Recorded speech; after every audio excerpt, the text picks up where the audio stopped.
saw them on TikTok, but I bought them on Amazon just because TikTok shop I always feel mixed about. Um, am I not streaming to TikTok? Annoying. Whatever. Am I streaming to anywhere? Let's see. I was having a lot of computer problems before this, just so everyone is aware. And I continue to have computer problems. Okay, cool. Okay, so, okay, you can definitely see me. There's people chatting here now. Okay, I know I'm on Twitch. I don't know about TikTok. Sorry, so it's literally so stupid. Taco Bell Not what I wanted. Jen. Not what I wanted. Okay, cool. I'm definitely on Twitch. Let me see about TikTok. So I don't know if my computer was glitching or maybe just like I was unwell. I don't know what the fuck happened, but I like ate dinner and then I was like, okay, let me go ahead and get logged in and then like chill out, clean up, so then like I'll be ready to go. Trader Joe's lemonade. So I go in here and I try and log into my computer. I guess it updated overnight or something. So when it was off, the Touch ID doesn't work. You have to log in. And it kept saying my password was wrong. And I tried a couple things and I really think it was right. And I like messed up probably 10 times and it never prompted me to reset it. And I was just like, oh my God, what the fuck do I do? And then it went into recovery mode out of nowhere. And then I like reset it and I got back in. It logged me out of everything. So I had to like relog into Google Chrome and like all of that shit. But I think it's fine now. But that was just really weird and scary. And one time when my old MacBook Pro, like 2 computers ago, this was in like 2020, my old MacBook Pro just randomly went into recovery mode. I like lost everything on it and I thought it had been backing up, but the card that I was using for the storage expired. Like it was so traumatic. And I was spent so much money and was there crying at the Apple store at like 10 p.m. So yeah, it was just like very triggering. Am I on TikTok? I don't think I am, but I don't know what to do. Huh. Let's try. Let's try it and see if we can fix it. I told myself I was going to get started right away today, but I just didn't. Would you look at that? What else was I about to say? Yeah, confirming my login. It's me. I was at a middle school. Okay, there it is. It is live. Cool. I was hoping that would just work itself out, and then it kind of did. Okay, so it says it's going. Cool. So I've been at a middle school for 2 days. It was like a lot. Like I've definitely learned a lot. I would say like 10 out of 10 experience. Whenever I get to be around another history teacher who's been doing it way longer than me, I always learn a lot. So like it was really cool. Just to, like the way she worked with her students was really different than the way I work with mine. So it was just like cool. Got some good ideas. And then it was like really refreshing and like felt good to see that like a lot of the problems I have with my district, and not problems in like a deep emotional sense, but like really technical things like with testing portals and like certain departments and like getting responses and things like that, to see that they were having the exact same problems. And I was like, okay, I'm like not crazy. So like that was really good. And the kids were cool. Like they were funny. Their behavior was like literally the same as my students, but just the younger version. Like very similar behaviors, but manifesting in very different ways. And they were just like, I would say the only describer overall, they're just needier, which makes sense. They're younger. And then like we didn't get as much done, but that makes sense. They're younger. They don't work as fast. What else was I gonna say? Oh, and like to me, the exhausting part wasn't even like the people I was with or the thing I was doing. Being out of my routine and being out of my usual space was the exhausting part. The other thing for me is like my school's on a block schedule, so I teach 3 classes a day, which I love. It feels very manageable to me. This school's not on a block schedule, so I just felt like we were moving so fast the whole day. But it was cool. Like the day went by really fast. Everyone always says like, why do you love teaching? And like a lot of it is really not that emotional or deep or admirable. Part of it is like the day goes by quick. Like when I was in corporate, I would look at my clock and I'd be like, oh, it's probably 11:30 in the morning. And it would be like 9:27. I'd been there for 15 minutes. And now like I'll look at the clock and I'm like, oh, it's probably like 10 a.m. and it's like 2:15 p.m. And I'm like, oh, okay. Is TikTok here? Yeah. Okay, so 5 minutes of me talking about my life and my computer problems. Tonight we are talking about Amanda Bynes. I'm gonna need everyone to put their most respectful hat on. If everyone could put their most respectful hat on, because like trigger warning for a lot. Like trigger warning for a lot. I also, this is gonna make me sound like a Republican. Oh, my pictures keep falling off the wall. Not that. But this is gonna make me sound like a Republican. But I saw a study recently that said that trigger warnings actually increase anxiety in people and make seeing that thing more stressful than without trigger warnings. And it made me feel Republican to be like, I believe that. But low key. Because I think a lot of times people put trigger warnings on things that really are not that heavy. Like, I think for really heavy things and really violent things, it makes sense. But, like, for some things, I'm like, well, that was not nearly as bad as I expected for you to put a trigger warning on it. Like, it kind of makes people think, like, oh, this terrible thing is going to happen. And that's kind of what the article said, is that, like, because they're used now in, like, non-consequential things, people will, like, yeah, it's like a pre-triggering. So I'm not really going to get into the specifics, but like if you are really sensitive, maybe this isn't the one for you. But everyone here also does need to be sensitive. You get what I'm saying? Be sensitive to her, not to yourself. Amanda Bynes is a victim and a survivor. No slander tolerated. Exactly. So we are going to talk about like some shit, and it's going to be intense, but it'll all be from a non-judgmental space. And this one, I like really debated the line there with like especially which photos to include and stuff. So just know, tried to find the line. So anyway, let's go ahead and get into it because we have a lot to cover tonight. So who is Amanda Bynes? She was born in 1986. She's known as an actress. She was on many popular TV shows as a child and then many iconic movies as a young adult as well. So she's the youngest of 3 children, born to a dental assistant and office manager. So pretty normal family. Her father's Catholic and is Irish. Her mother's Lithuanian. I thought that said Lutheran. Sorry, Lithuanian and Polish descent. So she's like pretty typical working middle class white American family. Her mother is Jewish, born to a Canadian couple whose family was from Poland, Russia, and Romania. Her parents tied the knot in 1967 and had the older kids first, and then she was born, and their family was in Ventura, California. So like not a super like crazy specific upbringing. As a prime Tumblr user, the way everything was trigger warning, I can see how that works. I agree too.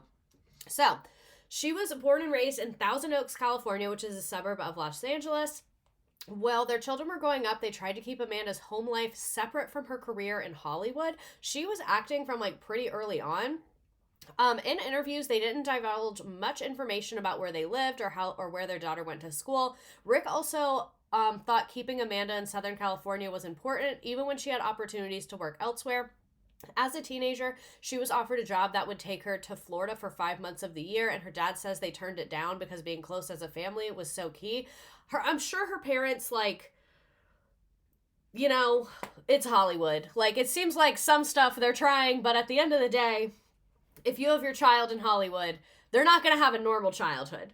Like, as many guardrails as you put in place, like, you can't go to Florida. Like, they are on TV being seen by millions of people, so it probably is going to affect them.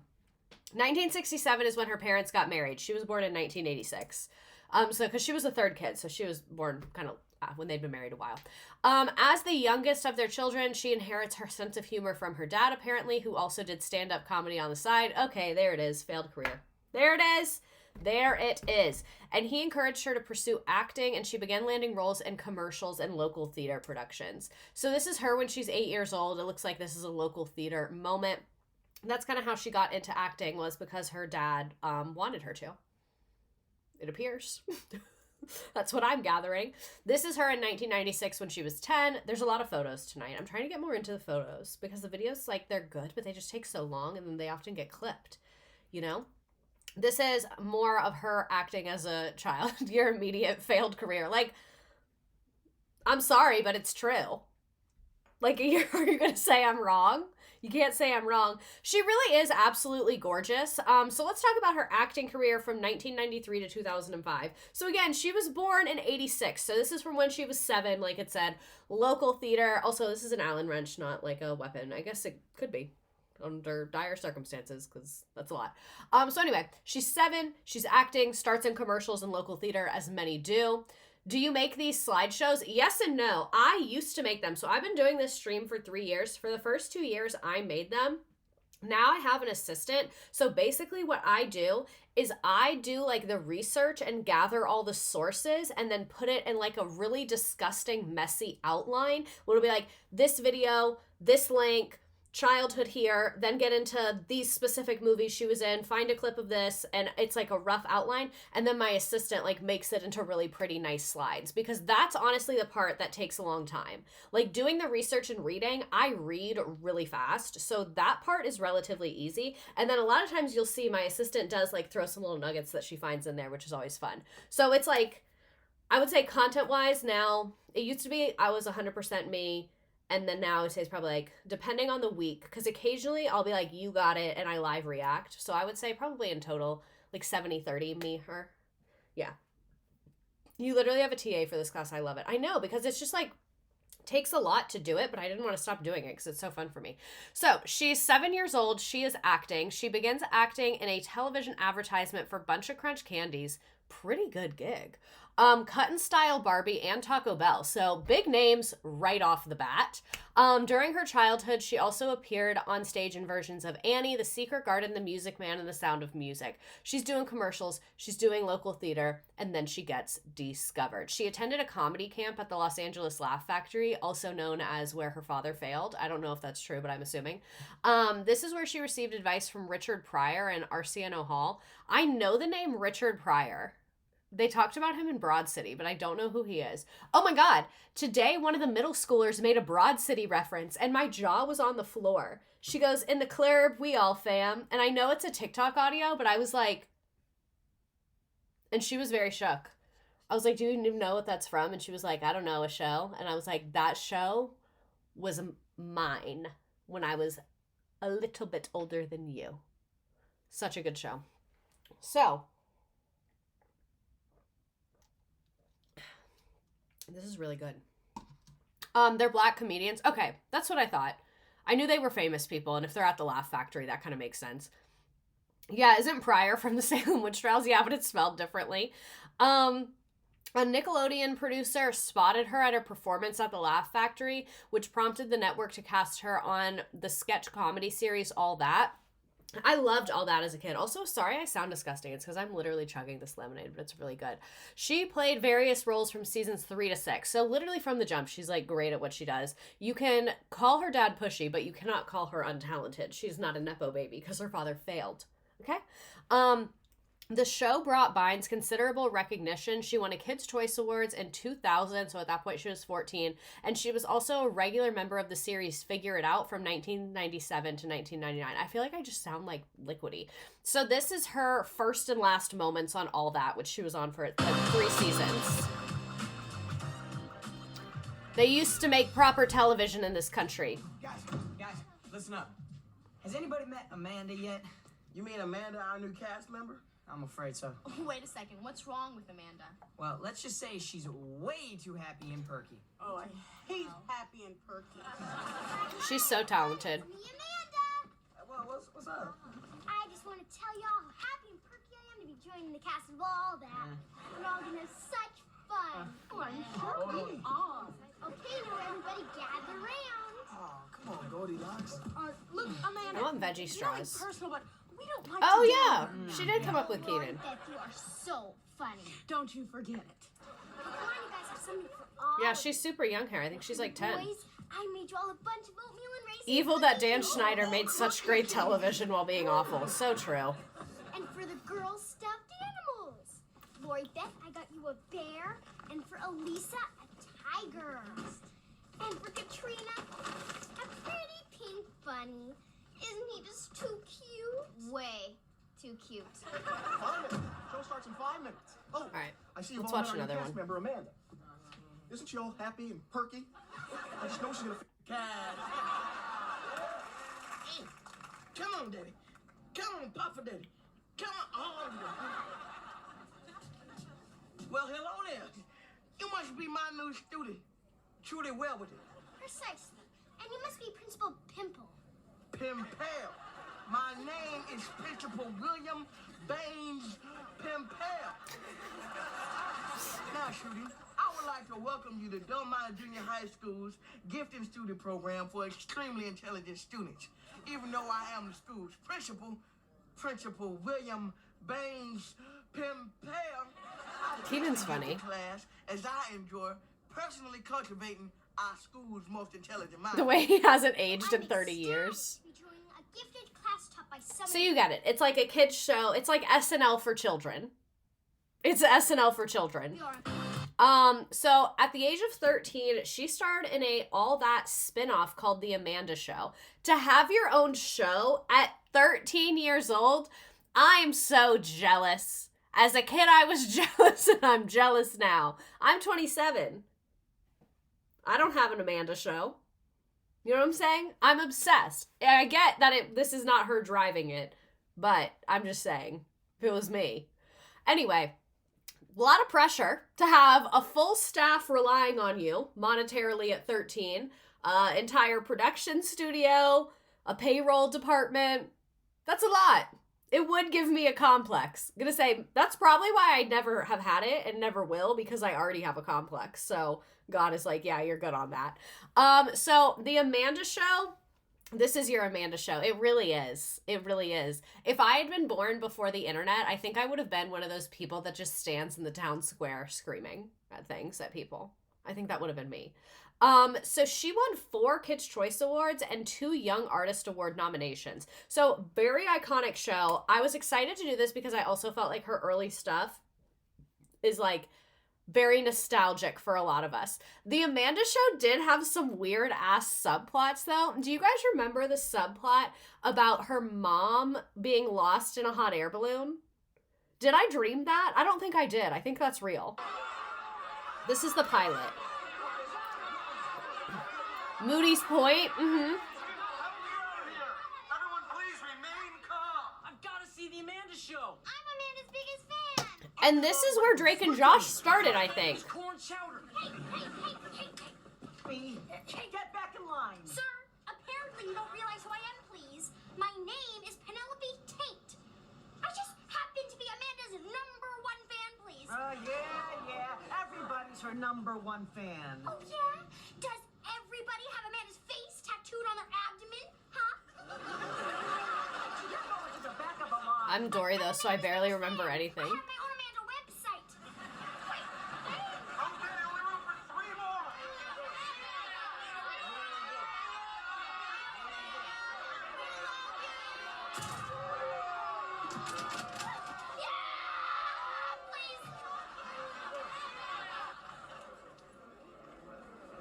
Oh, it's a Dawson's Creek parody. The Amanda Show will begin momentarily. Yes, Drake and Josh started here. The directors saw their chemistry during a skit together. When websites were still novel. Gotta fly towards Nickelodeon. Please hurry. I've got a show to do. Nickelodeon? Are you one of them Rugrats? No, I'm Amanda Bynes. Like the way she's already her own personality. At 13. Has first and last name recognition. At 13. Amanda Please doesn't exist anymore. That's horrible. Excuse me. Hi. I'm one of the regular cast members on Amanda's show. My name is Johnny Cassier. The budget on this show is crazy. They used to care about us. Like, they used to invest. Yeah, I think the audience is actors. Hey, that's the stage down there. You better land. Hello? Hey, what's your deal? Oh. I'm sorry. I took a lot of cough medicine this morning. Cough medicine? Oh, yeah. That stuff will knock you Were the loose. children paid well? I'm not sure. I didn't really get into financials in this. It's just so hard to decide what to pick. Commitment.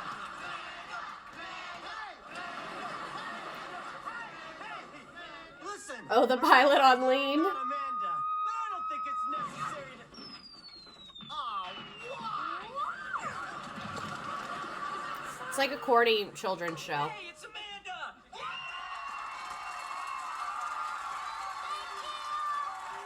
You get it. It's cute. During that time, she dated her co-star Taran Killam.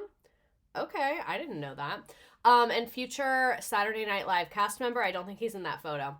But, like we have already mentioned, Dan Schneider was there, and he's horrific. I've debated doing a stream about him, but it's just so disgusting, I don't even want to talk about it. So, Bynes was one of Dan Schneider's biggest stars. Many former Nickelodeon actors have spoken about the toxic, inappropriate environment he created.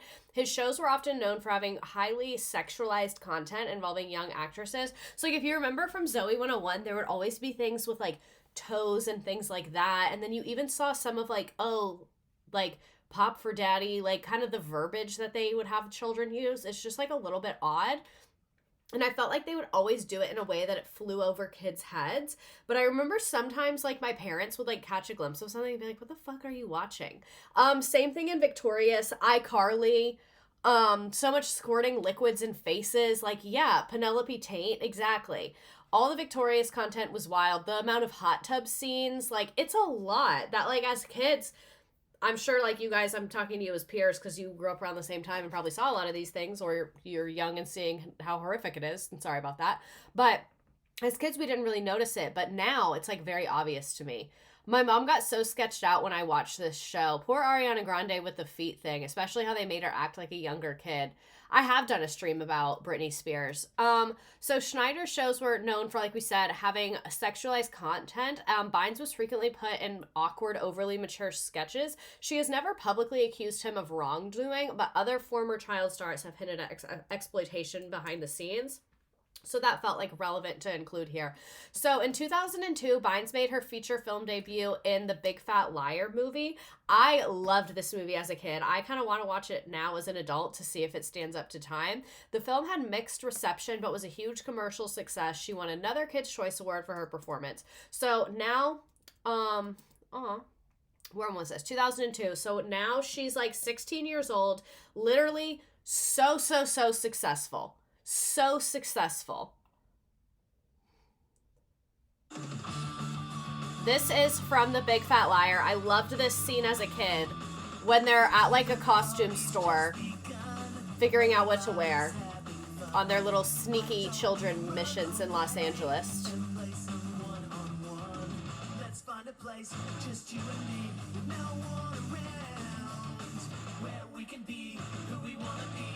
This movie was iconic.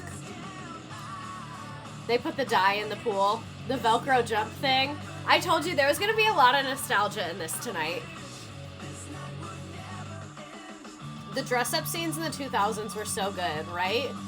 I debated which scenes to include from this movie, and I just felt like this was it. I guess we probably should have picked some dialogue from her, but she looks great. She's acting. She's wildly successful, as you can tell. Jeanette McCurdy only referring to Dan Schneider as the creator was foreboding AF. No, for real. I feel like it would still hold up. This is so iconic. It really is.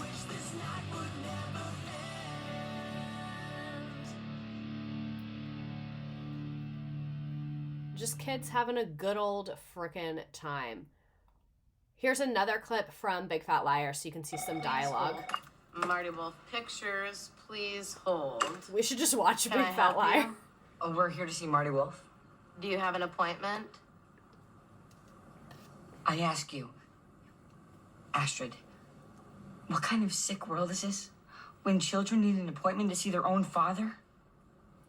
Mr. Wolf doesn't have children. Not that he knows of. Shh. Look, this is going to be an emotional reunion for all of us. So once you let us in, you're probably going to want to hold Papa's calls as well. Mr. Wolf doesn't see anyone without an appointment. Marty Wolf Pictures? No, she stepped away. Well, I'd love to take a message. You Bring back got it. movies that were based on kids taking Well, revenge slow on down. evil adults. Help me out. Help me out. No, Help me out. no, Help me out. no, Help me out. no, Help me out. okay. Oh. Marty Wolf Pictures. One moment, please. Operator. Hi, Marty Wolf Pictures, please. Arf. Arf. Marty Wolf Pictures. Astrid Barker, please. Speaking. Well, this is Doris Del Rio down in parking. Do you drive a Saturn, ma'am? I think we should take Yes. revenge on evil adults well, in real life. It's It's parked on the dock. I'm not gonna say that. Come on. Hello? Your car's parked on the dog. Your car's parked on a dog. Spy My Kids. car is parked on a dog? Yes, ma'am. In the tail area, to be more specific. Gruesome, actually. Listen for yourself. No one can do a character like Amanda Bynes. She really is a very talented actress. Coming. Don't die. I'm coming. Oh my God, just keep breathing. Think of a happy place. So, iconic movie. She was also in the sitcom What I Like About You with Jenny Garth from 2002 to 2006. So she really is like not just a child actress at this point, I feel. Now she's 20 years old. That's not a child actress to me as a 20-year-old. She also got a Young Artist Award nomination and a Teen Choice Award nomination. So this is her in What I Like About You. Me and my sister loved this show. I know I've been keeping you on a pretty short leash, but I want to change that. I think the plot of the show is like, I think their mom is dead. I have a theory that in television shows, moms are always dead because they don't want to cast older women. Call me crazy, but I think I'm right. But anyway, the show is like, then their dad has to go work or something, kind of like a similar shit to iCarly. And then the siblings live together. Into controversy yet. We're still in her successful actress era. This is her on Jay Leno. Alrighty, my next guest, a talented young actress who starred in her own show on Nickelodeon called The Amanda Show. Her new sitcom, What I Like About You, airs on the WB. She can also be seen in What a Girl Wants, which is playing in a theater near a whole bunch of people. Please welcome Amanda Bynes. Like, she's an icon. She's a legend, and she is a star. She looks beautiful. She seems very personable. She was booked. She was a booked. Cannot question the talent, and you cannot question the work ethic. Her father's probably so jealous. You never said anything about the way I look. Well, I think you look great. Which one is ours now? Listen, Well, You, we're just gonna have that to would share. be I don't guest know. two. I'm guessing. Just read the No, you would be desk. guest one. You see, the first one. boy, it is They're first. numbered. So Yeah, confusing. it is Gosh, confusing. okay, They I'm all right label now. it for us. I'm all right now. Now tell us a bit about yourself now. Fill us in. What do you want to know? Well, let's see. Are your parents in show business? No, Okay. my dad's a dentist. Oh, okay. Dental hygienist, I think. What? I don't know why that's funny. Or dental assistant, I think it said. Still, but Can we show her why that's funny? No. Just live. Adults fishing for compliments. I think at this point she's like 20 though. Well, they always laugh though, even when they don't show slides about that. But yeah, my dad's a dentist, and And mom, is she in show business? she works with my dad. Oh, okay. Yeah. So this was all your idea. You wanted to be in show business. Yeah, I used to watch my brother and my sister. They were in plays, and I just liked to perform. And Why were your brother and sister also in plays? Seems like your father was wedging some bets. so Oh, okay. that's how it happened. And you were So- raised right here in Los Angeles? Yes, I was. Okay. Ventura County. Could you Maybe he remember went to sending dental me school later. Maybe I an was audition wrong. tape when you were like, I think 7? Yeah, I actually did. I never got a call back. So She sent I you the just got a tape at chance to look 7. the tape like last week. You know, we get so Yeah. many tapes, and I just saw it. Her like, body on is tape, so and I'm like, tea. Hey, she's on. yeah, that's pretty funny. I never sent a tape to anyone else. But yeah, I sent one to you. Well, let's show people. This is the tape you sent me when you were 7. Oh, Take this a is look. cool.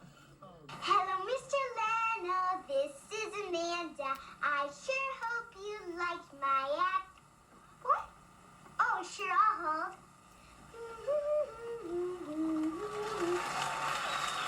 She's booked. She's bothered. She's in Vanity Fair in 2003. It's Totally Raining Teens. At this point, I think she's 17 or 18. She did some voice acting in Rodney Meets Rusty's. She also, Charlotte's Web too. So yeah, she's did a couple of things. Let me hear her voice in this. What's the use? There's nothing left. Hey, Diesel, I found your voice box.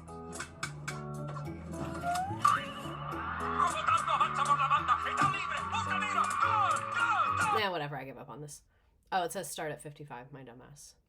Oh, check this out. Who would throw away such a cute little doodad? So that's how you know she's an actress, honey. She knows what she is doing. She also starred in the romantic comedy Love Wrecked in 2005. Here's the trailer. The Robots movie. I don't think I ever saw that one.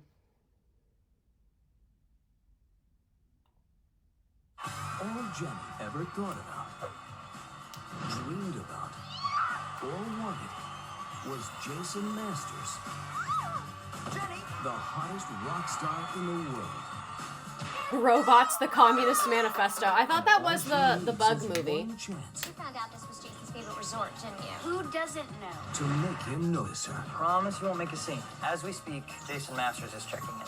Jason's here? He's here? Oh my god, he's here right now! Yeah, I've never seen this. I don't think I've heard of this. I want to watch it now, though. You better move fast. He's leaving tomorrow. She's going overboard. Jason.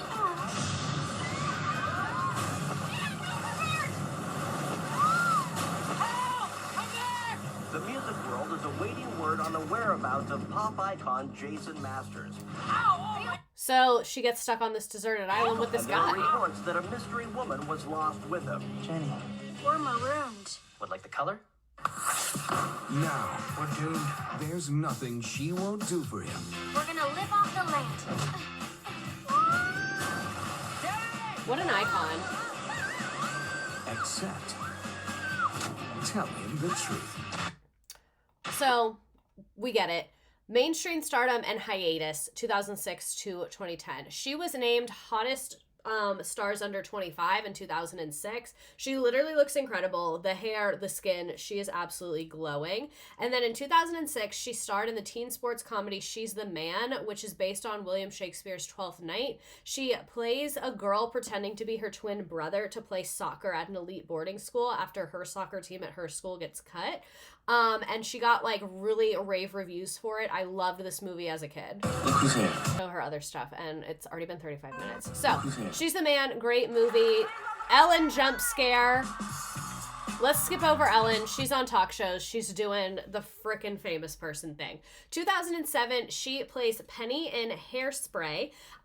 This was the largest debut of any musical film. It went on to become her most successful film at the time, and it won a lot of awards. So the part of the film plot is she was like this really sheltered, conservative family girl, and then the movie talks a lot about integration. Like it takes place in, I think, the 50s, or no, it's the 60s. I think it takes place in the 60s, so they're talking a lot about integration. So she meets this black character in the movie at school, and it's like that's kind of part of her plot line in the movie. So that's kind of what we're gonna look at.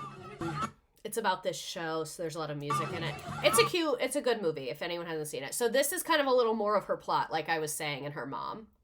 This room again. This lady sucks. Not the Lord's Prayer. Devil child, devil child.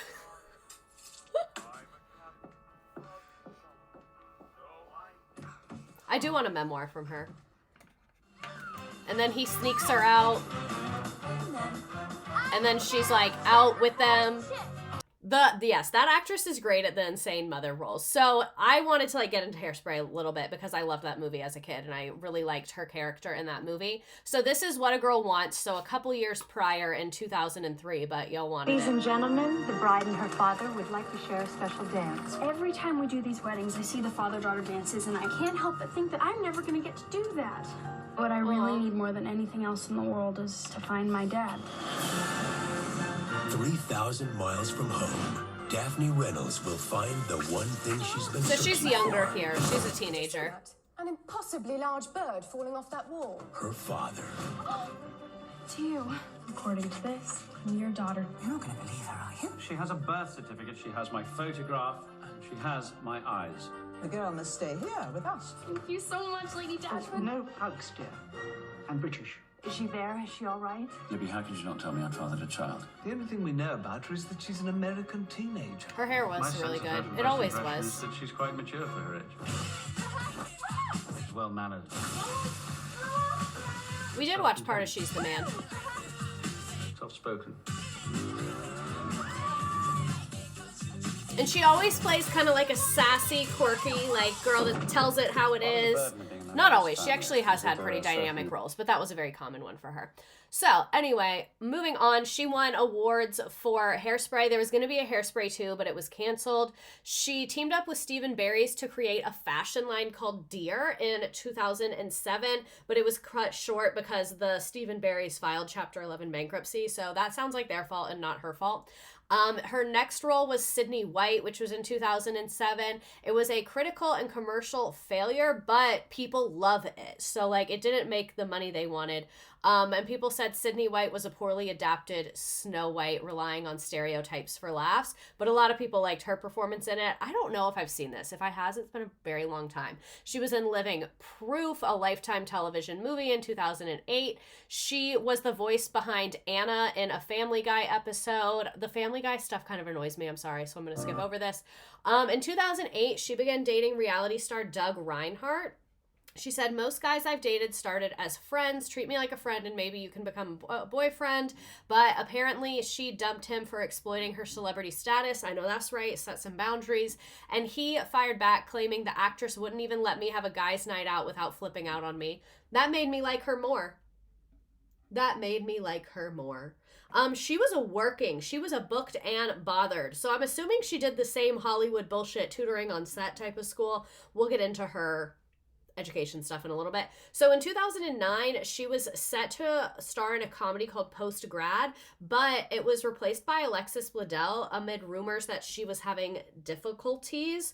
So February 2010, she was on the cover of Maxim. She said, some people still see me as a kid, but I'm a 23-year-old woman now. I'm not going to do porn, but if it's a Leonardo DiCaprio movie or whatever, point is, it's time for me to start making my own decisions. So like we kind of said, she kind of nailed the transition from child actor to adult actress. And we'll talk about, it makes me sad that there's a lot of roles she feels like she was overly sexualized in, but I mean from like a PR standpoint, like she was always very well received, as opposed to, you think of someone like Miley Cyrus, when she was transitioning from childhood to adulthood, she was getting like visceral hatred.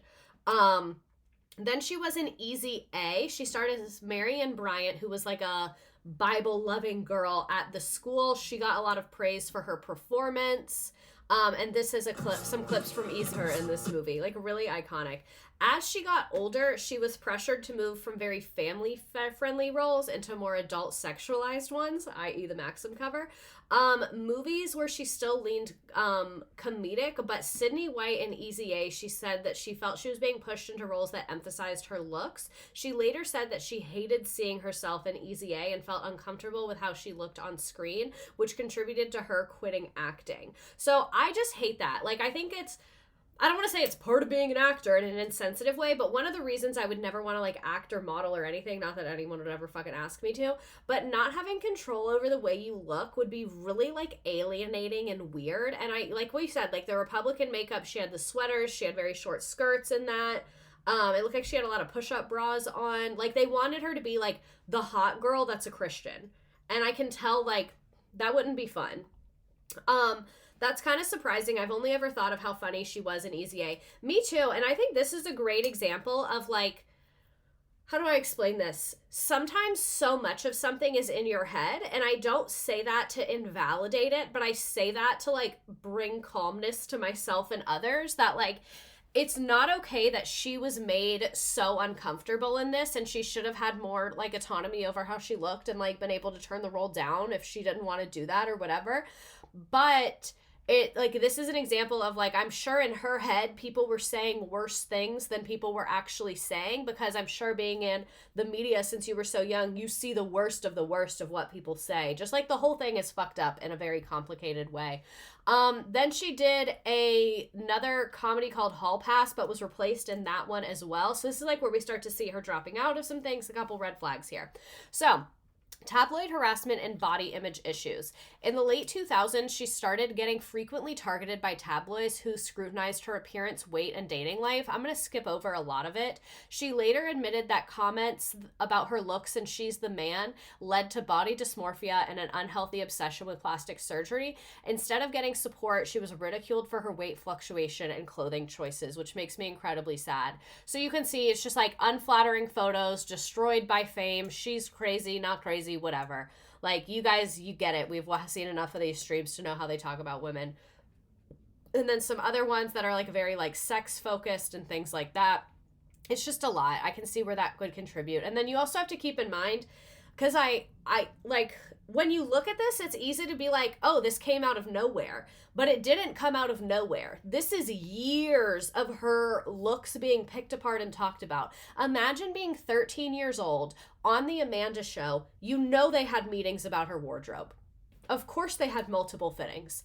The amount of comments that were probably made about the way she looked was probably astonishing. We all complimented her hair. Her hair looked good because there were meetings about it. And they did mock-ups and trials. So, like, that's why I just think it's not great developmentally for children to be in media, because, like, it just makes you look at yourself all the time and think about yourself all the time, which is really just not natural. You have to think, like, the cavemen didn't even have mirrors. So, like, you know?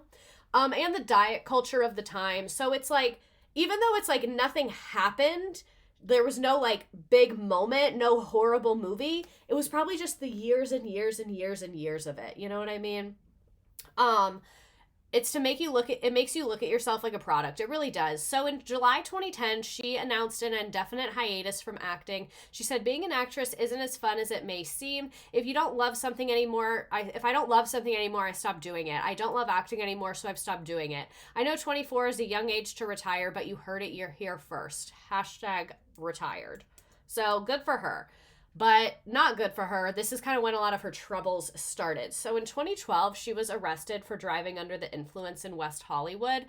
She was pulled over after hitting a stopped police car. After being arrested, she refused a test that would have determined whether she was drunk or using drugs. So not great. This was her mugshot that went super viral. I debated including these things. I tried to include a couple of them to give you the story, but not to like overly, and another bad one, another, you know, I just included like the big hitters. So anyway, she hits another car, April 2012. So that is not far apart. That's April 6th and then April 10th. That's not great. And then she also fled the scene. This was on the 101 freeway. And then June 5th, after being formally charged with a DUI, this is the part that I will say, like, that's so real. That's so real of her to tag Barack Obama on Twitter and be like, help. Is drinking and driving ever okay? No, of course not. Of course not. But to get arrested and be like, Barack, because the worst he could say is no or ignore you. That's the worst that could happen. It's not going to make it worse. So she tweeted, hey, at Barack Obama, I don't drink. Please fire the cop who arrested me. I also don't hit and run. The end. And then she pleaded not guilty to the charge. So again, like, real. Real. Imagine being Barack. The White House, like, guy with the phone on Twitter is like, just call Taylor up. She did have another hit and run, allegedly. She did. She's going through a crisis. That's what I will say. August 5th, 2012, another hit and run. September 5th, 2 counts of hit and run from the incidents in June and August. Not a fresh one. This is just the legal proceedings. She faces up to a year in jail if convicted of both misdemeanors. She pleads not guilty. So 2012 of her, hey Barack. Then September 16th, 2012, she's pulled over for driving with a suspended license. Her driving privileges had been revoked after the hit and run charges. Is this pre-Uber? I'm trying to find anything for you, Amanda. I'm really trying to find anything.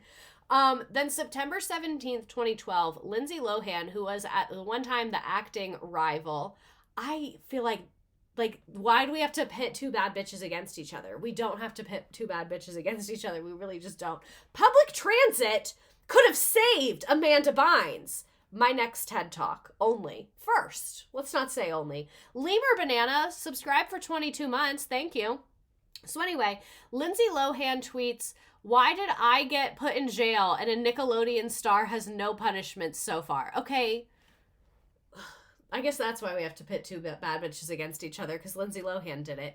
Lindsay, like, not the time. Like, this isn't about you. Oh my God, that just pissed me off. Lindsay Lohan, why'd you say that? Lindsay Lohan seems like she's been a very nice girl, but I don't know why she said that. Like, that's middle school. As someone who's been at a middle school for the last 2 days, that is middle school. So, September 20th, 2012, Bynes tells people that despite appearances, she's doing amazing, and is starting a fashion line and moving to New York, where she presumably will no longer have to drive, and she claims again that she does not drink. The article also quotes an observer who watched Bynes engage in bizarre behavior at the gym, stripping into her strapless push-up bra in a spin class, pulling out her makeup kit, and exiting the class after spending 10 minutes touching up her lipstick and eyeliner. That's a crime? So that's a crime? That's a crime now. Oh, to be sweaty in a spin class and touch up your makeup after is now a crime? Okay, you didn't have to fucking bring that up. I'm not going to defend the drinking and driving, but I am going to defend the bra in the spin class. Yeah, and I bet you wish you could have a strapless push-up sports bra in a spin class too. You probably don't have the body type for it, which is why you're watching. So September 21st, they report that she has been dropped by her agent, her publicist, and her lawyer, all in the span of a few weeks. I absolutely hate that for her. And they trio quit after not being able to get in touch with her for an entire month. She's going through a lot. She was getting to it. According to TMZ's source, she was a dream client for years, did whatever we wanted her to, but had become increasingly difficult over the past year, probably standing up for herself, and then it made everyone... This is what I feel like happened to her. This is purely speculation. I feel like for all these years, she was going along, and then when she got in like her early to mid-20s, which is like a natural time for this to happen to anyone, she wanted to assert a little more autonomy. She wanted to be like, oh, I don't like the way I looked in that, because like she's one of the #1 actresses. She's at a position where she can say no to things. And then I bet all of the people around her that for years had been, you're amazing, we love you so much, you're the best, fucking turned on her and said, you're so difficult. Why don't you want to play that role? 2 years ago, you would have been clapping and so happy for that role. And that, I'm sure, is a very traumatizing. That as soon as you start to assert any agency, everyone turns against you. And then all of these people also are on your payroll. She became difficult equals she became an adult. We couldn't manipulate her anymore. Yeah, it's just a lot. So then she tells Us Weekly that she's suing In Touch for printing a fake story about her walking around a tanning salon completely naked, and that she wants the press to respect her privacy. I'm 26, a multimillionaire, retired. Period. I think it's like so disrespectful that they're in her shit like this. She reaches a settlement with the victims of some of the hit and run situations. Then January 16th, 2013, she posts a photo on her new Tumblr page revealing her cheek piercing. Later pictures reveal it was both her cheeks, and then she later deleted the account. Who hasn't? And then 2013, she claims she created the phrases "illy," "I love you," and "LOL," and then she later deleted the tweets. I'm still on her side. Sue me. This is a tweet that has been deleted that I debated including, but I decided to. She tweeted, I want @Drake to murder my vagina. March 22nd, 2013. And our founding fathers fought for free speech. If they had lost the war, they would have been hung for treason so that we could exercise our right to free speech. And that is simply all she is doing. So, this occurred in 2017, but it's related to the Drake tweet. Amanda Bynes is back, y'all. Now, if you don't remember, she had a very public breakdown starting in 2012, including DUIs, bizarre tweets, and police visits to her apartment.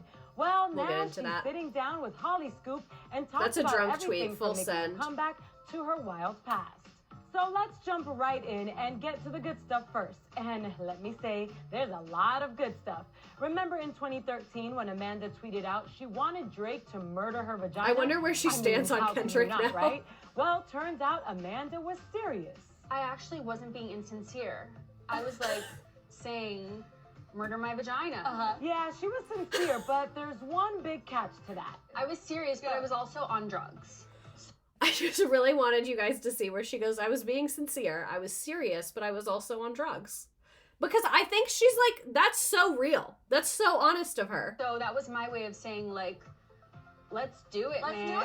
But I was like on drugs and trying to be hilarious. Yes. Real. Drake was probably kicking his little feet. Drake was laying on his stomach on Twitter on his iPad, his feet just kicking and flailing in the background. I already know. You don't have to tell me because I already know. So in 2013, we're back to 2013. That was a more recent clip of her discussing the tweet. So in 2013, she tweets that she's suing US Weekly and Perez Hilton for continuing to act like I'm doing something wrong by tweeting and walking to photo shoots. Fuck you. Tweet since removed. Whatever, man. Whatever. She can tweet it. If you can take pictures of her looking her worst and post them online, she can literally say anything she wants about you. If you take a candid photo of someone and post it online without their permission, they can say whatever they want about you on the internet. No community guidelines. None. So, Bynes or someone who shares her features is photographed walking around Manhattan, and then she says that photo was not of her. Someone keeps posing as her, and then she says to check her photos on Twitter for up-to-date pictures. And I saw someone in the chat asking about conspiracy theories. I know that there are a lot of conspiracy theories about her at this time. I just struggled to find anything like legit enough or clear enough to really go through. But she says, fake or real microdermals, same glasses, I don't own those clothes, and I'm blonde. So I don't know. Maybe these were older photos that someone released later. Maybe it is someone else. I don't fucking know. This is allegedly the imposter, but I don't know. I'm not gonna, I don't know. Maybe it's her, maybe it's not. April 5th, 2013, she claims once again that she's suing blogs and magazines because they're saying she has mental illness. She says the press takes pictures anytime I gain a little weight and then they write a fake story. She later demands that the media only use photos from her Twitter account while writing an article about her. Yeah, like, I think she's really reasonable for all this. Like, you can call me crazy, you can tell me I'm wrong about that, but I think she's being very reasonable about this because people are taking, like, not great candid photos of her. Like, it's not ideal. This is the AI issue before AI. So in 2013, she posted a video online, description, I'm sucking on a Sour Patch Kid, listening to music, getting ready for tonight. We're not going to watch the video, but like we have discussed, she's going through a lot and it's being put on social media. So then she tweets to Perez Hilton, is ugly, has never had a hot boyfriend. He makes being gay look bad. No one wants to be a single parent because no man wants them. Does Perez Hilton have a kid? Is that what she's referring to? Oh, she's going low. She is going low. She is going low. I'm not against it. They've gone low with her. Like, everyone wants to make her a villain. I'm not going to defend drinking and driving and things, but I am going to defend her talking shit about people on Twitter that have talked shit about her. So then 2013 and April 25th, she says goodbye to the tangled extensions and buzzes half her hair. She says this is inspired by the singer Cassie. The highlight is glowing. The highlight is glowing. She tells In Touch that she's not crazy. I have no clue why people say I'm insane. Every time I've heard it, it came from an ugly person's mouth, so I don't care. She repeats that she doesn't drink because she's allergic to alcohol, insists that she doesn't smoke pot, and says that she's focused on getting in shape for all the photo shoots. She says she's designing clothes and can't wait to start working on an album. He has 3? I had no idea. Then Jenny McCarthy tweets, Jenny McCarthy is always in someone's fucking business. And being against vaccines. That's her, right? Jenny McCarthy tweets, police are at Amanda Bynes' house. I hope they get her help. Enough of this circus. She needs help. She's repeating claims made by publicist Jonathan Jackson, as self-described friend of Bynes, who tweeted several concerned messages directed at the actress. The claim about the police is later confirmed to be untrue. So Amanda responds, calling McCarthy ugly and an old lady who looks 80 compared to me. Period. McCarthy apologizes. Bynes responds saying, thanks, sorry I offended you. You're beautiful. I was lying. I'll delete our tweets. She's literally so fucking real. Like to be so mean because someone said police were at your house when they weren't and then just like take it back. She's real. I don't give a fuck.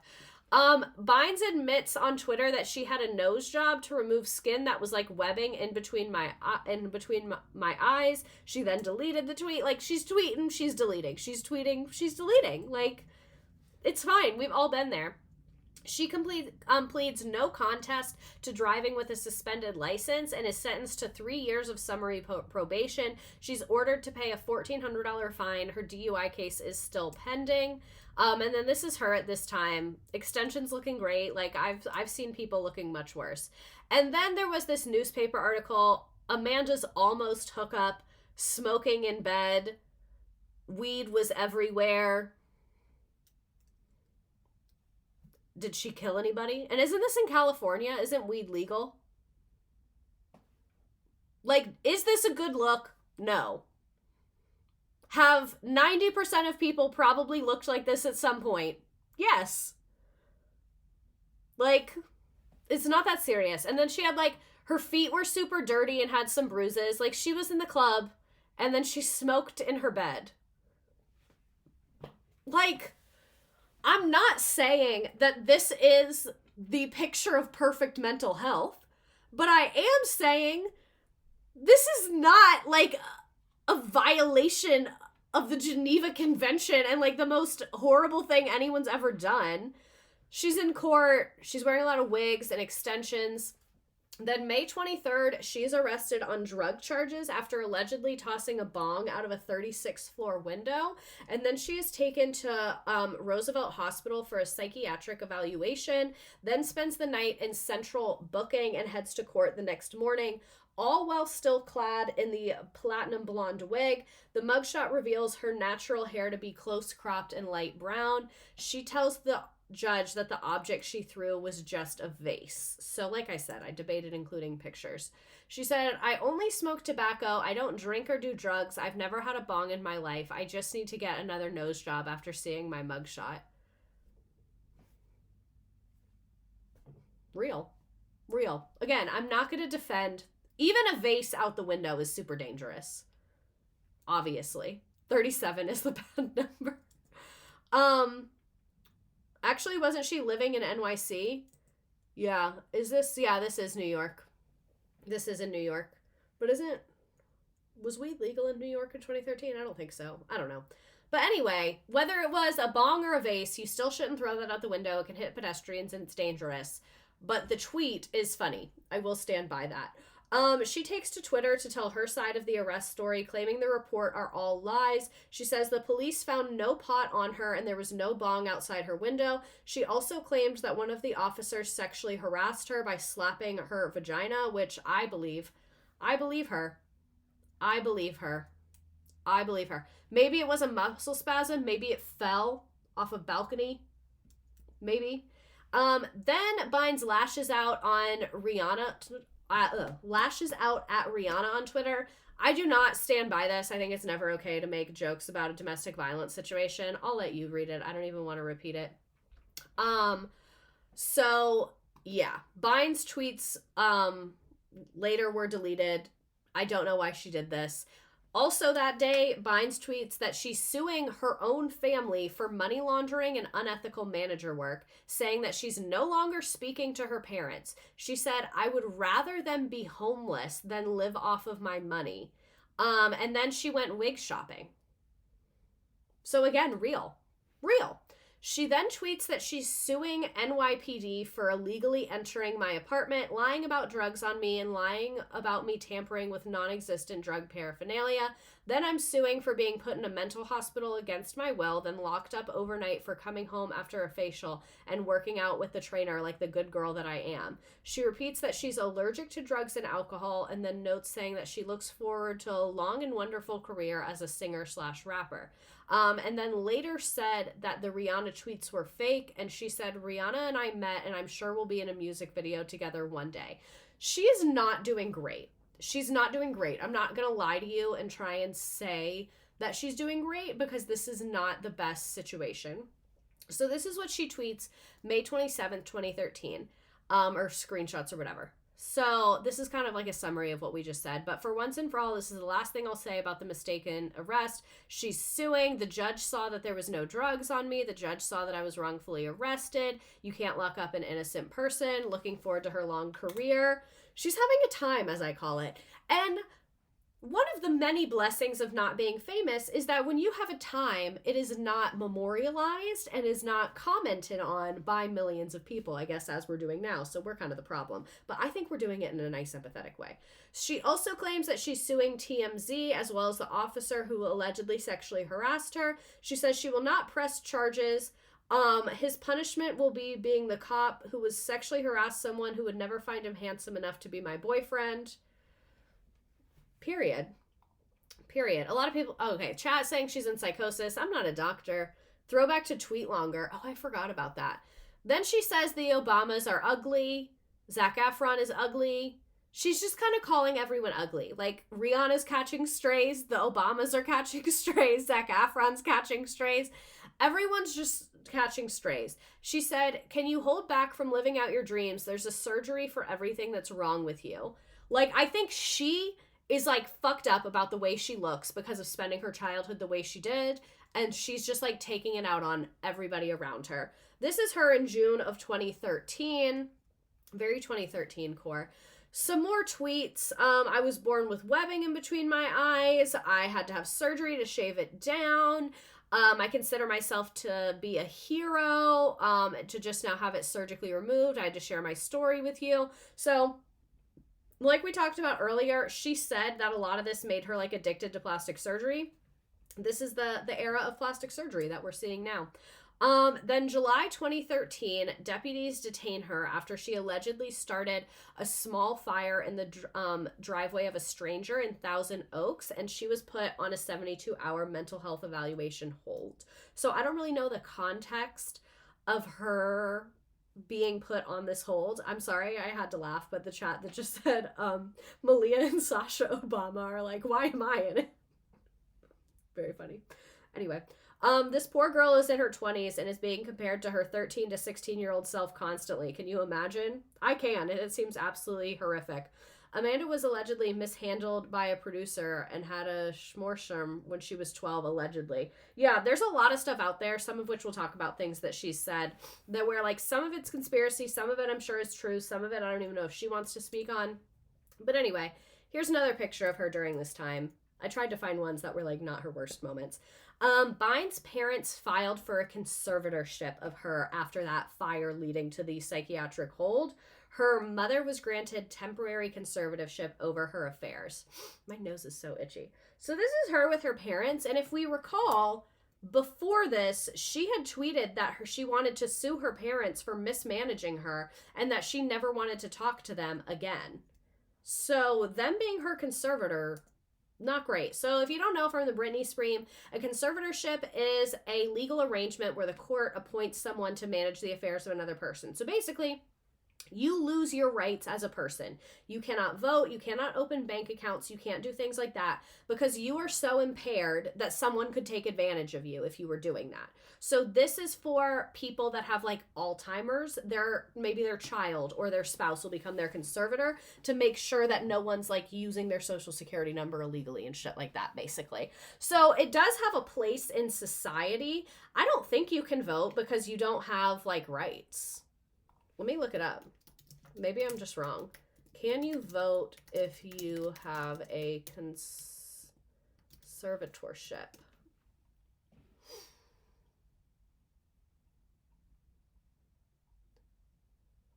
It says it varies by state. You can, okay, this says you can vote if a judge, unless a judge ruled you're not allowed to. It says it depends on the state, though. Okay, so I guess mixed. So maybe she can vote, maybe she can't. I feel like there should be age restrictions on people who should be placed under conservatorships, but you can't really do that because imagine, like, I'm a perfectly young, healthy person. Imagine if something happened to me tomorrow and I became, like, so disabled in a way that, like, mentally I wasn't able, you know, like, people can have, like, brain trauma from an injury or things like that. Like, You just never know. You just never know. So it's like a really hard legal thing. But I think because there's multiple cases of people using it for exploitation, there clearly does need to be like, I think there should be like a court appointed review person who reviews them every year or so. Like they shouldn't be able to be long term. But anyway, at the time, her parents told the court that they were deeply concerned that their daughter might have hurt herself or others if she was allowed to be in control of her medical care and finances.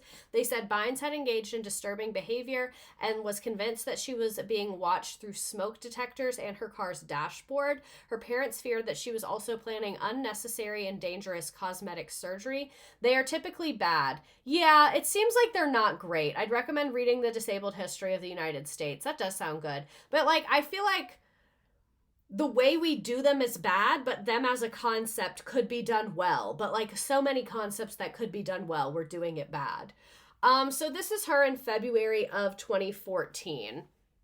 Mental health worker here. For someone to be involuntarily committed requires a lot of observable behaviors that are in documentation. Yeah, it's definitely obvious that like she does need help at this time, very much so. But what I wonder is like with having such a strained relationship with her parents, if they're the ones to be managing this. I'm not saying that no one should be, but maybe someone of her choosing, if she can do that. I don't even know. It's such a hard situation.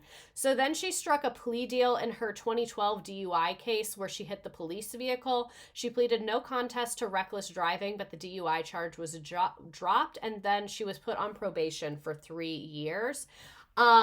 This is a lot. So in 2014, she accused her father of emotional and sexual abuse in a series of tweets. Her parents have protested and claimed innocence on this. Bynes tweeted that her father never abused her, adding, "The microchip in my brain made me say those things, but he's the one that ordered them to microchip me." So what this tells me is, I don't know what the fuck happened here, but something happened here between her and her father. I don't know what it was. I don't know if it was sexual, emotional, both, neither. But for her to say that, that doesn't come from nowhere. Like, that is not a coherent thing to say. But why did you say that? Like, I would have so many follow-up questions. So days later, her mother again received conservatorship of her.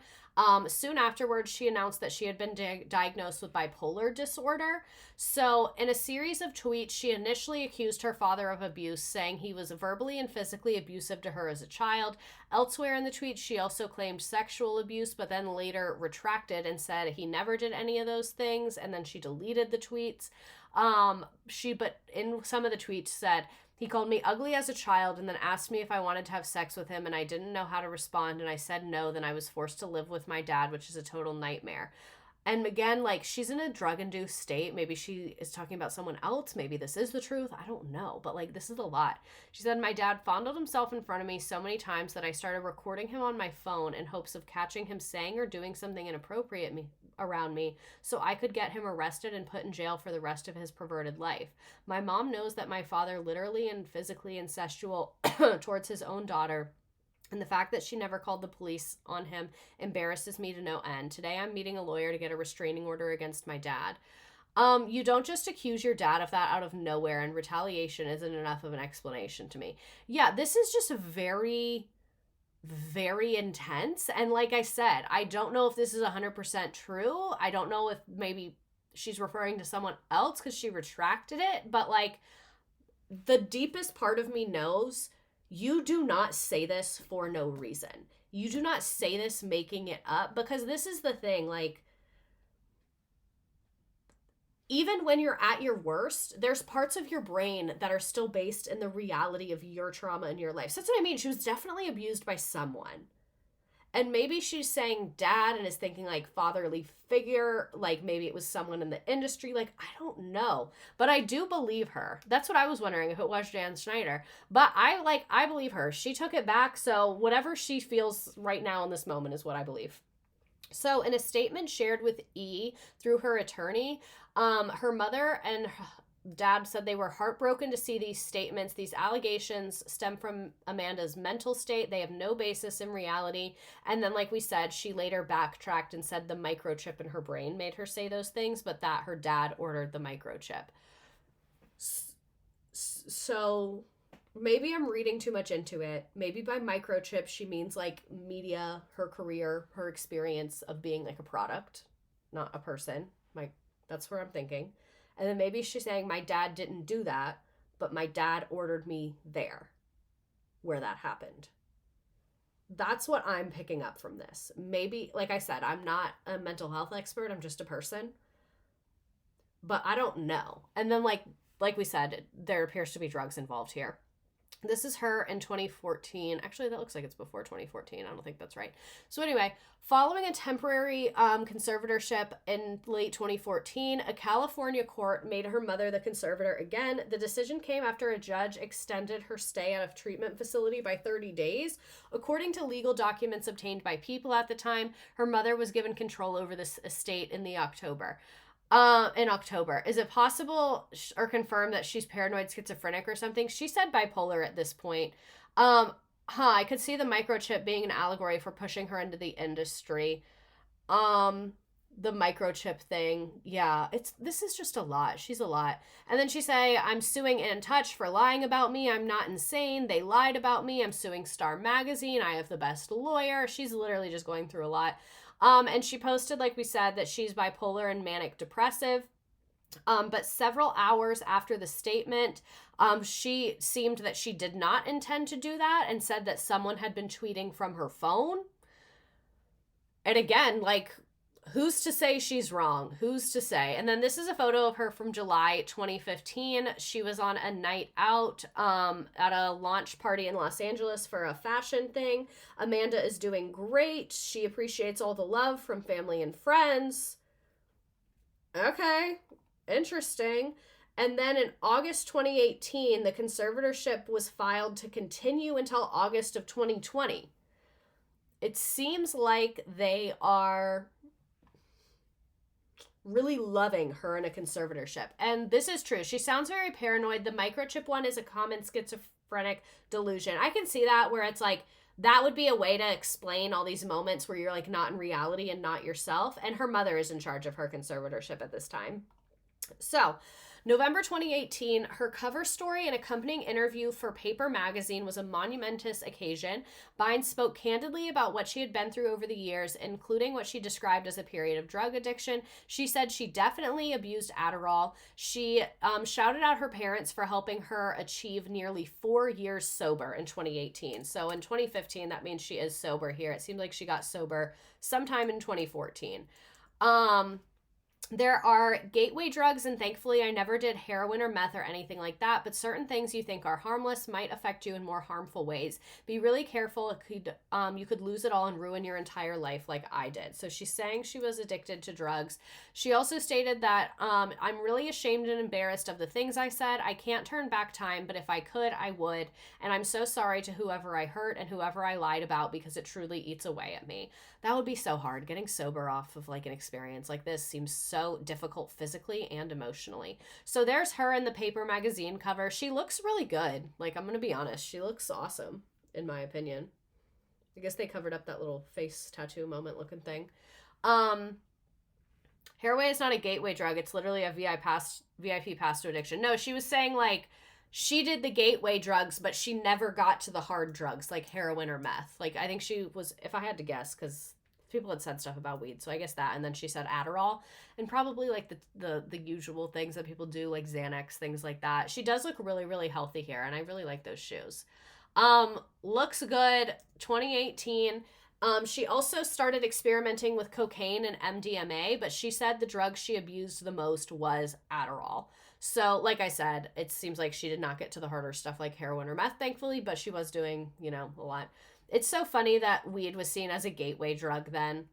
Yeah, I feel like that's like, it's so cliche, but where someone's like, there is no gateway drugs, there's only trauma. That's all I have to say on that.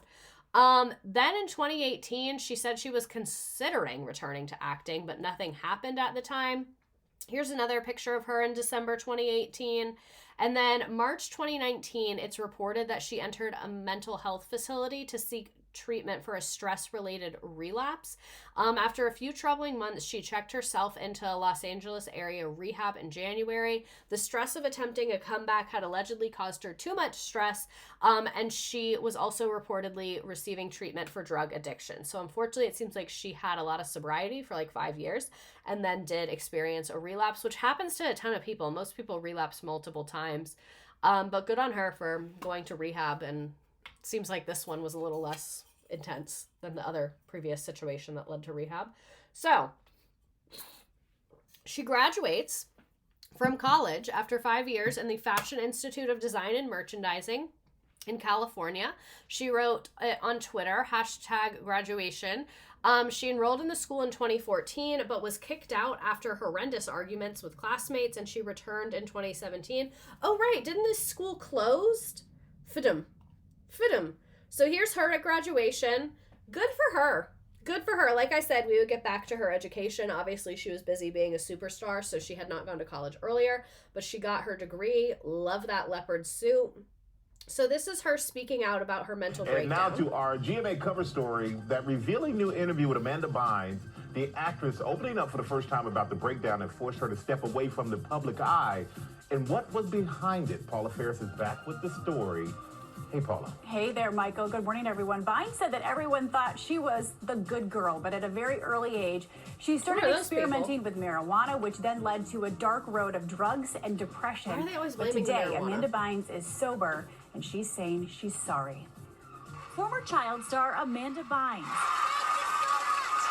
breaking her silence overnight, sharing her struggles with depression, drug use, and sobriety. Bynes opening up to Paper magazine, saying she began using marijuana at the age of 16, and that later on it progressed to doing Molly and ecstasy. She would go on to experiment with other drugs like cocaine and Adderall. You can't stop the river rising. Her use of Adderall pills was around the time she was starring in the hit musical Hairspray. The 32-year-old. I'm not saying it was this, but I know people also use Adderall as an appetite suppressant, and like she was shooting a lot and it keeps you awake. Movie, she would be in her trailer chewing on the tablets because she thought they made her more high that way. She really attributes It's that some of what Adderall, happened baby. and changes in her behavior and personality to the drug usage as it escalated and became, you know, a much more serious Who's this lady? issue.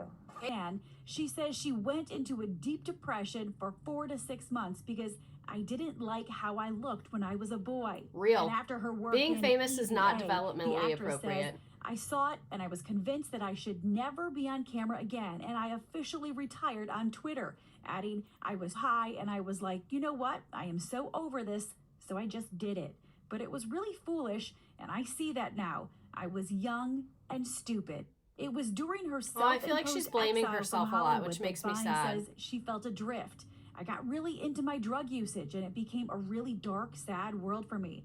I was just stuck at home, getting high, watching TV, and tweeting. She adds, She's so real. Everything I worked my whole life to achieve, I kind of ruined it all through Twitter. You didn't ruin Bynes now it. says that she's ashamed You really and didn't. embarrassed by the controversial things that she said on Twitter, and that she's been sober for almost 4 years.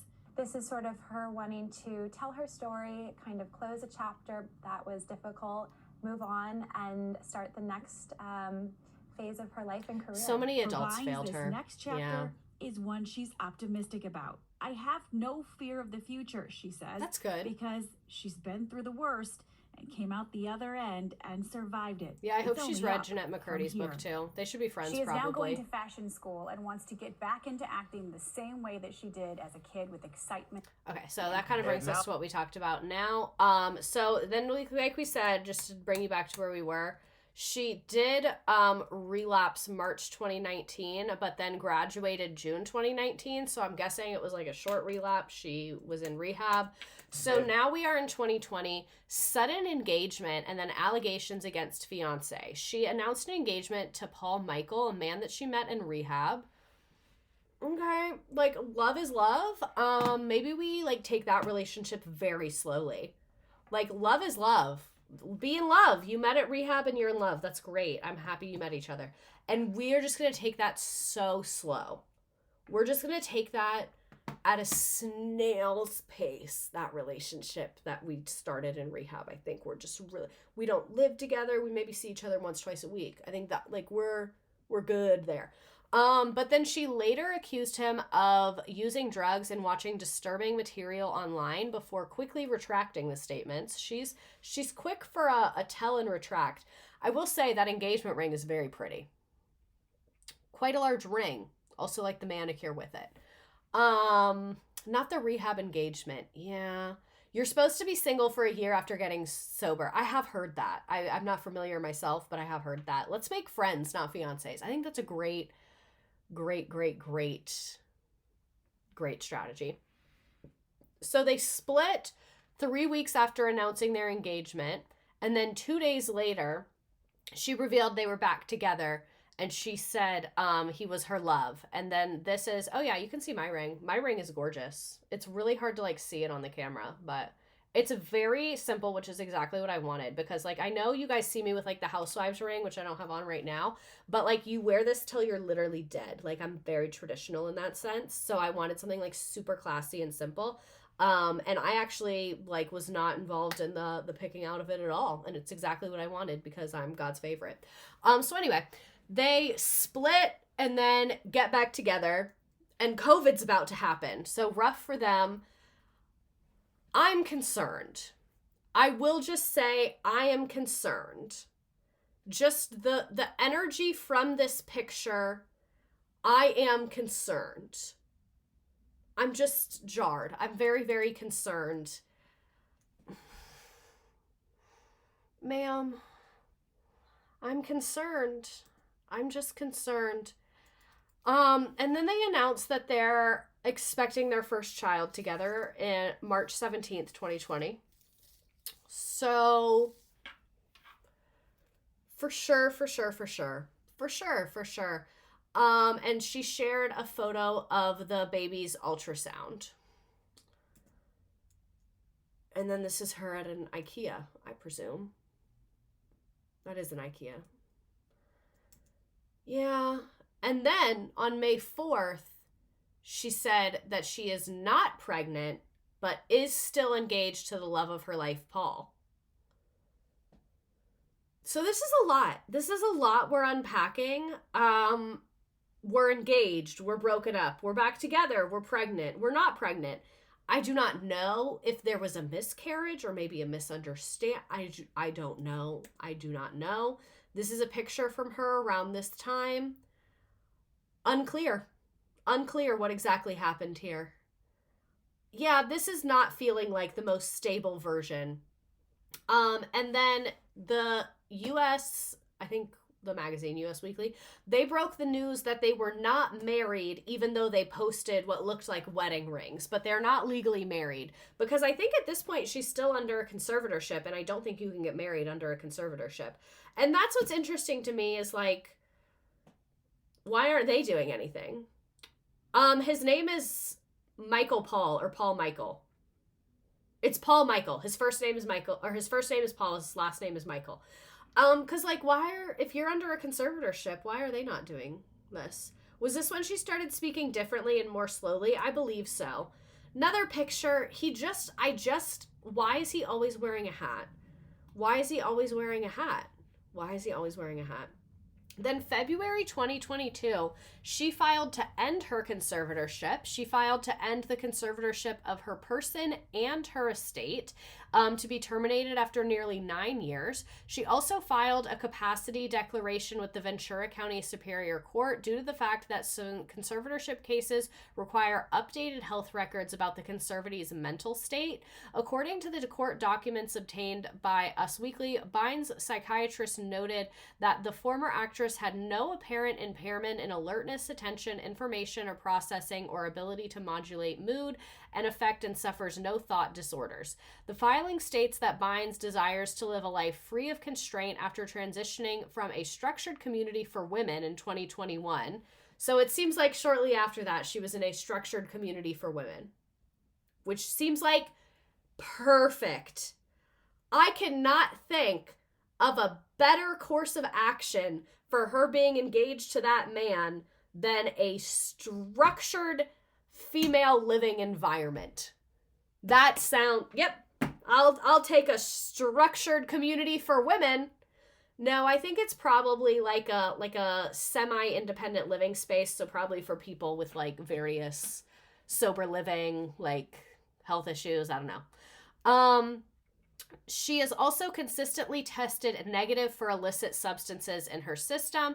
Attorneys for her parents stated that they supported her in ending it, so her conservatorship was officially terminated March 22nd, 2002.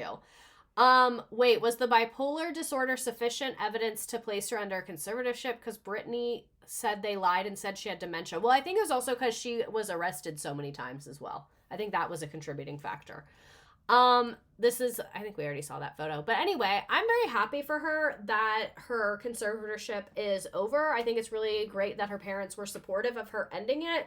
It seems like it went a lot smoother than it does for other people. Sorry. And yeah, I think that that's really good. And then the lawyer said that she is excited to continue her studies, but you know, that school is closed now, so I don't know what happened with that. And that she's been studying merchandising and has expressed interest in creating a fragrance line. I feel like her parents seem not entirely awful, but I don't trust anyone that puts their child into Hollywood. That's what I was kind of saying at the beginning, because they were like, oh, we didn't let her take roles far away, like this and that. But the stuff she said about her dad is still like making me raise an eyebrow to him. So April 2022, LAPD is called to her on-again, off-again fiance to their residence because of a verbal argument between the couple. Although Michael placed the call to law enforcement, the dispute came after Bynes claiming she'd kicked him out of the house for alleged erratic behavior. I want this man gone. I'll be honest. I'll say that. I want him out of here. I don't think he's bringing anything positive to the situation. Paul told me he stopped taking his medications. I looked at his phone and he was looking at mom and son porn. Jesus. He vandalized his mom's home. He broke all of her pictures and put salmon under her bed. His behavior is alarming and I'm afraid of what he'll do. And she put this on her Instagram story. He claimed via Instagram he didn't know what the fuck she was referring to. And then later on, they were spotted packing on the PDA later that day. So, like I said, I want him out of here. Like, I want him gone. I want him far, far, far away from her. Far away. She was supposed to have a public appearance with the All That cast members, but she ended up not attending due to illness, smoked, or just straight raw salmon. That is an important distinction. Then, unfortunately, she was placed on another psychiatric hold for 72 hours after she flagged a bystander for help and called 911 following a psychotic episode in Los Angeles. And this was the previous weekend she was scheduled to be on the All That thing, and then she didn't appear on it, and then this happened. So, like I said, maybe this is incorrect, but I want to get that man out of here. I want to get that man out of here. I want him to be gone. This is a picture of her from that time. The pink hair. Like I said, I think she just has a lot of mental health struggles, and I think she's been through a lot, and I really have a lot of respect for her because, like I said, she's been through a lot. It's just a lot. I feel really bad for her. I feel like she needs a better advocate than she has, and I don't think her parents are the worst advocates in the entire world, but I don't think they're the best from what I'm seeing. And then she called police indicating that she had thoughts of self-harm, and mental health professionals determined that she needed inpatient treatment. So I will say, like, it seems like she's coming a far way as the fact that she called police on herself because she was having those thoughts. Like, she's getting somewhere, but it's just a big struggle. This has been quite the roller coaster of a night for her. And then she had plans for follow-up outpatient treatment. Like I said, she's reaching out. I do think this man has a lot to do with it. I want him gone. Absolutely. And then in December 2013, she debuted as the co-host for an interview-style podcast, Amanda Bynes and Paul Szymanski. But she left after one episode to get her manicurist license and have a consistent job. I respect anyone that has a real job over podcasting. I have a podcast, but I also have a real job, which is how I rationalize it to myself. But maybe she did that podcast and realized, wow, that was not worth the $80 we made from it. Let me just be a manicurist. Speaking of Jesus. So more recent, she had an art show recently, then posted about it on Instagram. December 2024, she displayed her art creations and clothing with a pop-up apparel designer in West Hollywood, California. She met with fans at the public event for the first time in more than a decade. She had her blonde hair slicked back in the crop cardigan. And this event was also attended by Noah Cyrus. So good for her. She's doing art. I'm proud of her. I think this is great. She shared several photos that of the art and offers glimpses into her private life, even though in recent years she's stayed out of the spotlight. This is Lavender Dreams. There's gray above that. Period.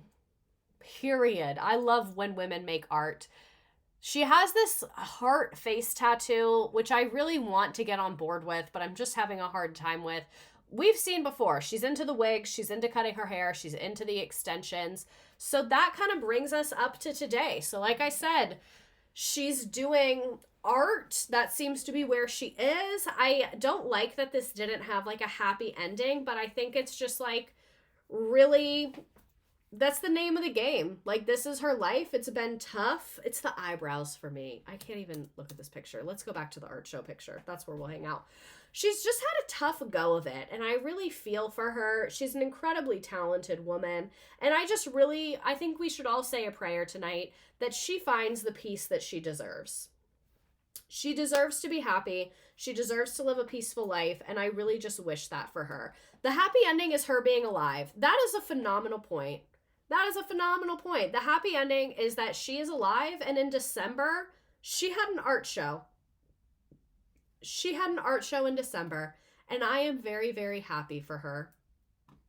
I think she genuinely has a bit of an eccentric personality, and people kind of conflate that with her valid and challenging mental health struggles. I agree. I think that it's kind of both. And that's why I wanted to do the stream about her, because I'd really hesitated for a while because of what I said. Like, it doesn't end super positive and yay and great. But I wanted to do the stream because I was like, I still just really respect her. And I think her tenacity is admirable. I think the fact that she didn't give up on sobriety is admirable. I think the fact that she was able to end her conservatorship is admirable.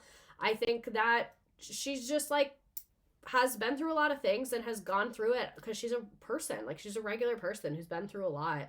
And I just kind of wanted to talk about it. And so, Amanda, if you're watching this, I think I would love to get a cup of coffee with you. You seem like you would be fabulous to talk to, and you seem like a very kind person who has been through a lot and seen a lot of shit. So, it feels very trivial to be like, let's play a game about it. I kind of hate that, but I don't want to deprive you all of your game. So, be discussing in the chat if you want to play the game or not, because I'll play it. It's here, but I just feel weird about it now. So where we will discuss while you all are talking about the game, next week we're going to do a reading party and kind of discuss.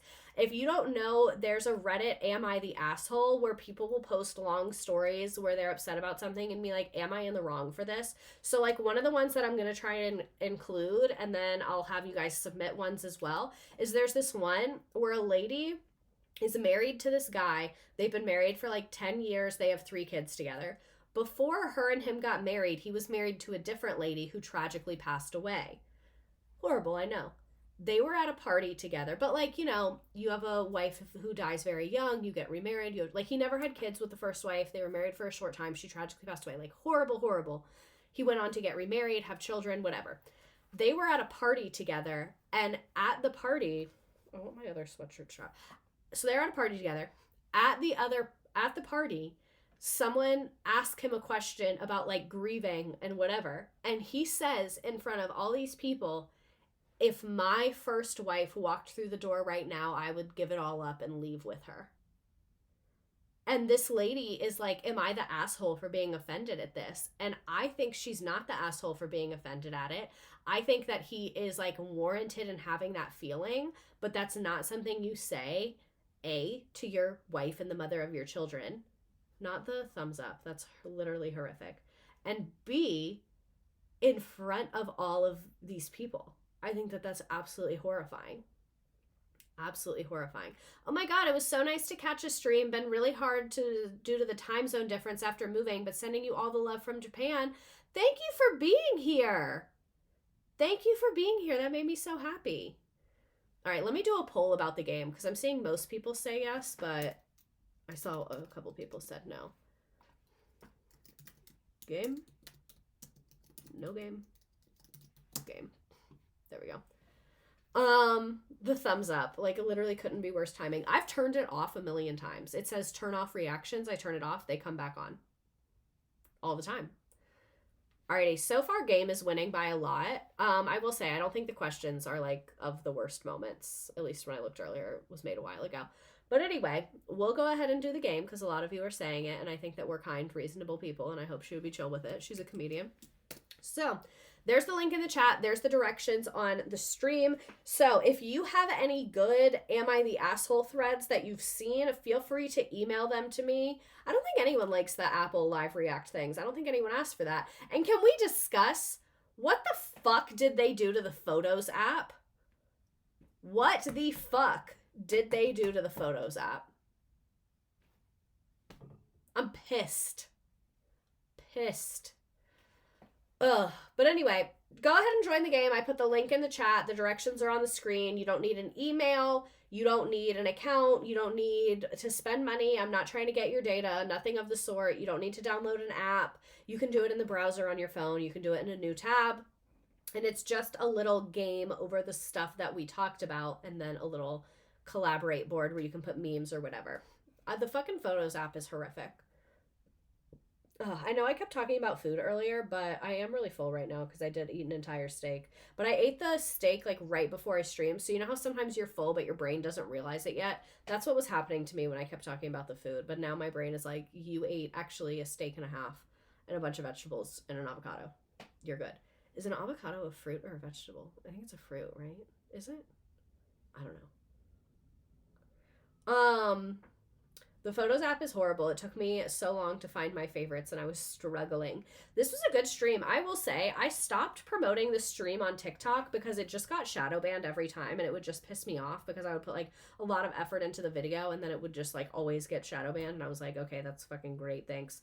So I've just been posting about it on Instagram and it's been doing like the same, honestly.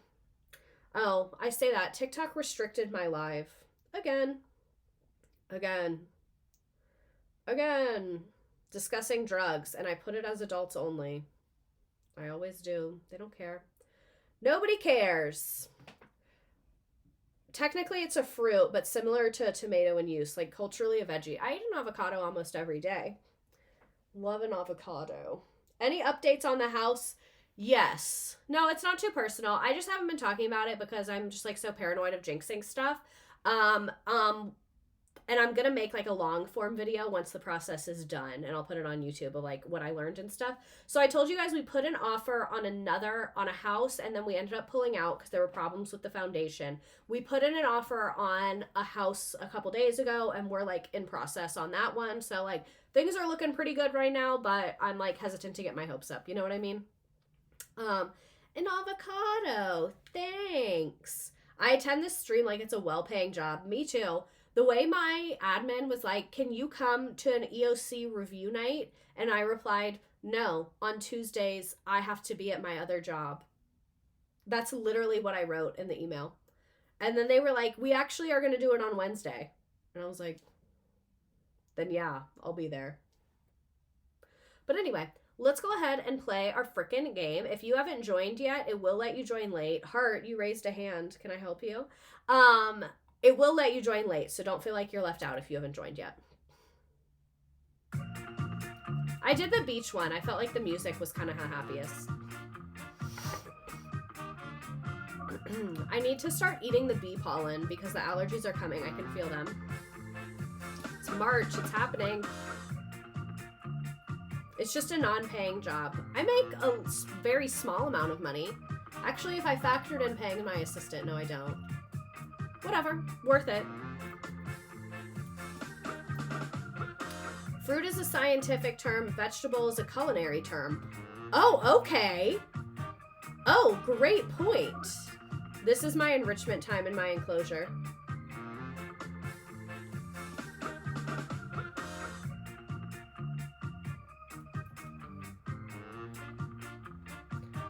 my god, you can make something on Canva directly from ChatGPT. Since when the fuck can you do that? My friend just texted me that. I know I always get canceled for using ChatGPT, but like, I'm really sorry. It probably saves me 6 hours a week of administrative work that I can redirect those 6 hours to actually helping my alive students in front of me. So just gonna keep using it. So sorry. I also saw a thing that said, that apparently it's not as bad for the environment as they originally thought. So I'm not going to use that as a defense, but I will say maybe things are not quite as horrific as we thought, but they probably are.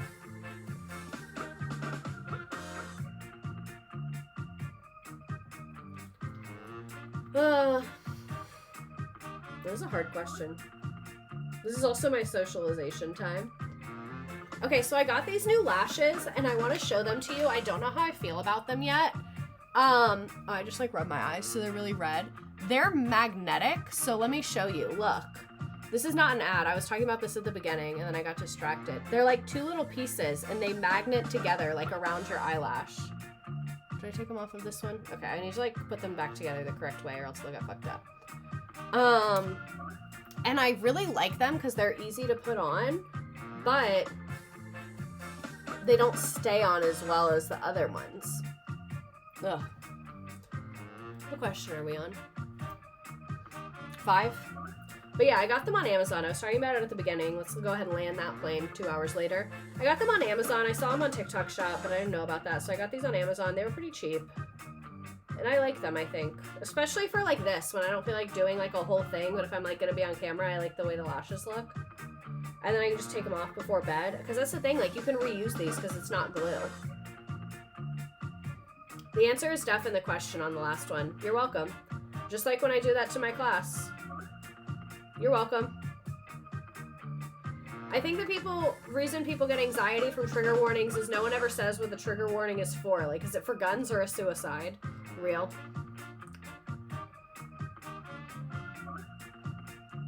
Lashin'. If anyone wants a non-fiction book rec, I've been reading Humankind by Rucker Bergman. And it's a history and more hopeful idea. It's so hopeful given everything. Oh, that's good. I like a hopeful book. What should I watch on TV? Right now I'm watching Deadwood, and it's so good. If you haven't seen Deadwood, it's like 20 years old. They just had the 20th anniversary. It's on HBO. It's like takes place in like the Westward Expansion, Manifest Destiny time period.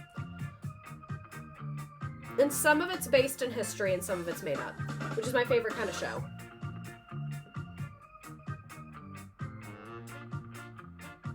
The hot air balloon from the Amanda Show. Vicky Gunvalson with a heart face tat. I haven't watched Severance. I've seen people talking about it. I am also watching White Lotus right now. I love White Lotus, but like I'm watching it as it's coming on. I've already seen seasons 1 and 2, but I think I want to rewatch them. I just really hope her and this guy break up. Amanda Bynes and this guy. You know? I just really want that for her. I do watch Abbott Elementary, but I'm not up to date on it, so don't tell me anything. Whoever plays the Vicky Gunvalson username is consistently hilarious. They really are. I love Vicky Gunvalson. She's so funny. When she starts snoring when people are boring her is my favorite thing. That's like my favorite bit that anyone does. It hits too close to home. I like to watch it, like, I'll watch 4 or 5 episodes over, like, a break or something when I've been behind on it. These lashes look like little caterpillars.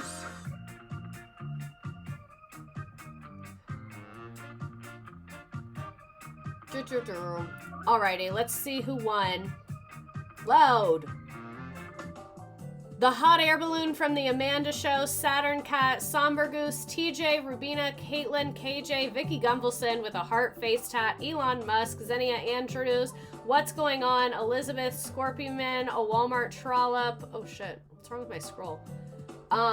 Maggie, I think that's where I was. Oh man, why is this being so spastic? I'll just do it this way. God. A Walmart trollop, Maggie, Julian, Lizard, Beth, Salmon Under the Bed, Dancing Lobster, Amanda, thank you, and I will scroll through the rest. Make America Maha again. What a girl doesn't want. Alrighty, nice job, nice job. any respectful memes, any other lore anyone wants to share? I know this was not everything that ever happened to her, but it's a lot, and I wanted to fit it within 2 hours. So I just wanted to give kind of like the highlights and the things. I hope that this was respectful. Amanda, if you're watching, no hate your way, all the love your way. Like I said, you seem cool. I will get a coffee with you anytime. But yeah, Amanda's dad, after 2 hours of Ms. Redacted shitting on his failed comedy career, defeated male leaves. If Amanda Bynes' dad is watching this, I know you did something. I don't know what it was. Maybe it was not that bad, or maybe it was really bad. But I know you did something, okay? The salmon under the bed. Ugh. Why would you bring him up, Julianne? Why would you bring him up? No one watch his live. Just stay on my lives. Go watch my old YouTube videos. It's a better use of time. But anyway, thank you so much for being here. This is fun as always. Please join us next week for our Am I the Asshole discussions. This is what I think I want to do. I also need to tell my assistant this. Because I've been using Google Slides.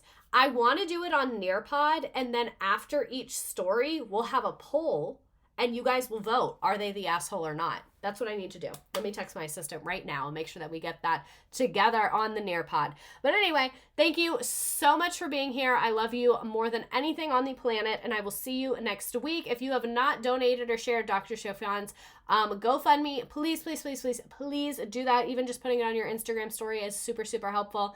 And yeah, Amanda getting herself out of conservatorship. That is the perfect place to end. And then Tori Vega, a judge has terminated Amanda Bynes' conservatorship. She is free, feeling over the moon.